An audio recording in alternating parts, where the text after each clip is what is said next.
Dark web ব্যবহার করে hacker, cyber অপরাধী, ড্রাগ ডিলার, অস্ত্র ব্যবসায়ী, মানব পাচারকারী এমনকি সন্ত্রাসী গোষ্ঠীর সদস্যরাও এখানে মেরে অবৈধ অস্ত্র, চুরি হওয়া তথ্য, নকল পাসপোর্ট, মাদকদ্রব্য, ভাড়ায় খুনের চুক্তি, এমনকি শিশু পর্নোগ্রাফির মতো জঘন্য উপাদানও। যদিও ডার্ক ওয়েবে কিছু বৈধ কার্যক্রমও চলে, যেমন সরকার বা সাংবাদিকের গোপন তথ্য আদান প্রদান করা, তবুও বেশিরভাগ কার্যক্রম অবৈধ ও বিপজ্জনক।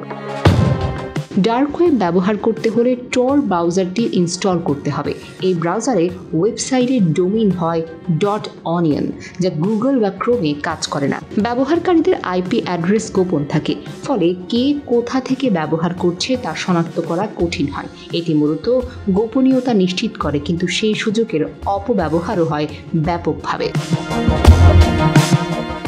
বিশ্বের বিভিন্ন সরকার এবং সাইবার নিরাপত্তা সংস্থা ডার্ক ওয়েব পর্যবেক্ষণ কাজ করে যাচ্ছে। FBI, ইন্টারপোল সহ আন্তর্জাতিক সংস্থাগুলো সময় সময় বড় বড় অপরাধী চক্র ধরতে সক্ষম হয়েছে। উদাহরণ হিসেবে বলা যায়, সিল্ক রোড নামক বিশাল ড্রাগ মার্কেটপ্লেসটি ধ্বংস করা হয়েছে 2013 সালে।